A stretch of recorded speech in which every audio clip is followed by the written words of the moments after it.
আসসালামু আলাইকুম। অলিউল কুকিং থেকে সবাইকে স্বাগতম।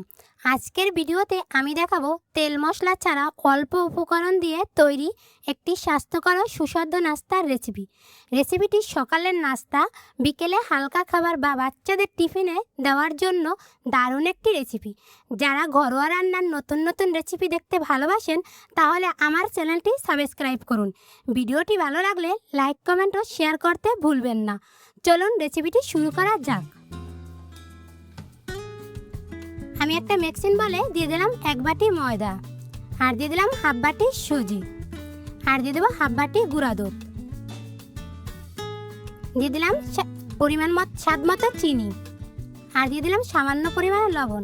দিয়ে একটা কাঁটা চামচের সাহায্যে শুকনো উপকরণগুলো মিশিয়ে নেব।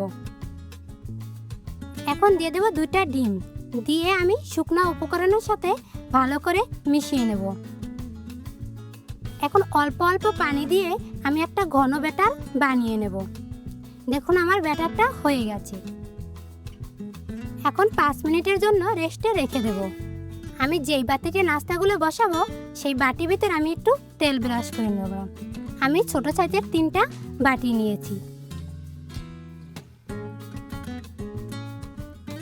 বাটিতে দিয়ে দেব লেখার সাদা কাগজ, যাতে নাস্তাগুলো উঠতে সুবিধা হয়।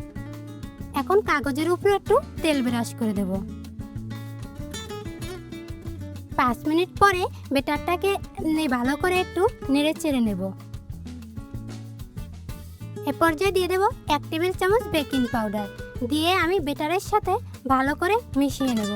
বেকিং পাউডার দেওয়ার পরে ব্যাটারটাকে রেস্টে রাখা যাবে না, সাথে সাথে বাটি ভিতর দিয়ে দিতে হবে। এখন আমি বাটিতে 1 বাটি করে ব্যাটার দিয়ে দেব। ব্যাটারটা উপর থেকে দেওয়ার চেষ্টা করবেন। আমি একটা ছিদ্রযুক্ত থালায় নিয়ে পিঠা বা নাস্তাগুলো ভাপিয়ে নেব। আমি আগে থেকে চুলায় পানি গরম করে নিয়েছি।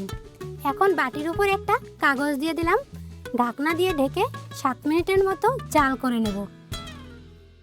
7 মিনিট পরে ঢাকনা তুলে আমি দেখে নেব।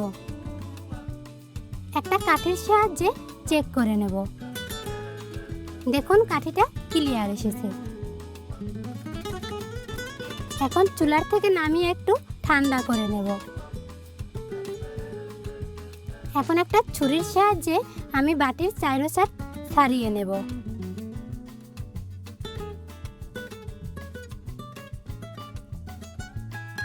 এখন আমি নাস্তার উপরের কাগজটা তুলে নেব।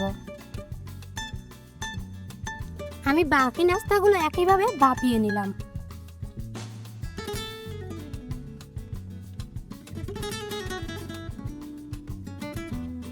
আমার সবগুলো নাস্তা ভাপানো হয়ে গেছে। কাগজগুলো ছাড়িয়ে আমি একটা থালায় পরিবেশন করে দেখিয়ে দিলাম। ধন্যবাদ।